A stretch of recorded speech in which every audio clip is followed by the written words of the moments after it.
Yes, that's for sure. I was gonna die. I thought that was it. I thought once you got cancer, I thought that was it. There was no cure for it, and you know, I mean, I was 15 years old, so I didn't know any better. I was in the best shape of my life. It was freshman year of high school football, and it was just about rearing down to the last game of the season. We were playing the best season of our life freshman team has ever done before. I found a lump in my neck, and it was right over here in this area. There's actually a scar here, I don't know if you can see that. But I felt the lump there, and I thought it was a pulled muscle, and my coach thought so well, so I just went to go check out the trainer, and he was going to check me out. He's like, why don't you just go get it checked out just to make sure. You know, that's exactly what it is. That's what he thought it was. He thought it was a pulled neck muscle. So I got hit pretty hard that day. And so it's really ironic how this happened. I went to the doctor on Monday. I was diagnosed on Tuesday. I had surgery Friday. And started chemo that Monday, which was a pretty, you know, quick change in life for me. The treatments were pretty brutal. Not at first. The chemo treatment I received, I received 3 different kinds of chemo treatment, or 3 or 4 different kinds. I can't remember off the top of my head, but I had to get all my treatments done at the hospital. I would be at Yale for months at a time, or not months, but you know, weeks at a time.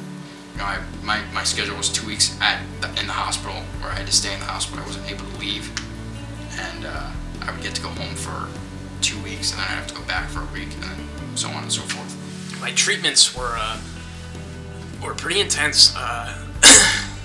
Every 2 weeks, on the 3rd week, I had to go through a week through a chemotherapy, and the first day was 12 hours long. The first day was the worst day. I threw up every day at 10 o'clock, 1 o'clock, and 8 o'clock at night. And it was awful. And I had to go there Tuesday for 7 hours, and I had to go there Wednesday for 4 hours, and then Thursday for 2 hours, and Friday for the checkup, the follow-up for my chemo for the week, to see how everything was going.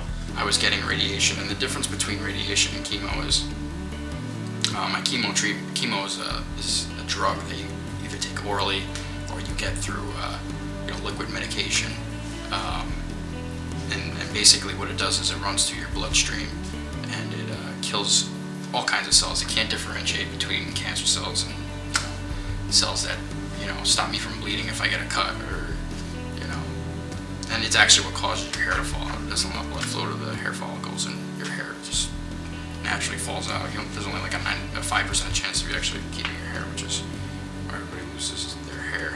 And my brother had set up the biggest TV we had in the house in front of the comfiest chair. My brother was he was 22 at the time, 21, 22. And he set up all the video game systems you could have. You could have Nintendo, N64, Sega, Sony PlayStation, the PlayStation 2 in front of the biggest TV in the house. I'm really close to my family, and they were all very supportive, and my mom above all. Wherever I had to go, she would go, you know, whether it be spending, like I said, 2 or 3 weeks in a hospital at a time, getting treatment, and she would be right there next to me. You know, my father was working hard and trying to pay off all those bills that we had.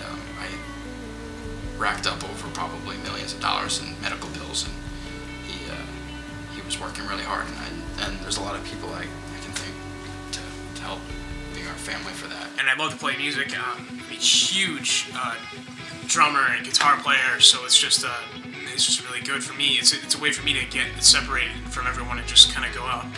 I also like to ride my dirt bike all the time. I go snowmobiling, and it's just a way for me to clear my mind and just go and do what normal kids are supposed to do. I just want to be treated like everyone else, and that's how every single one of my friends and family members treat me.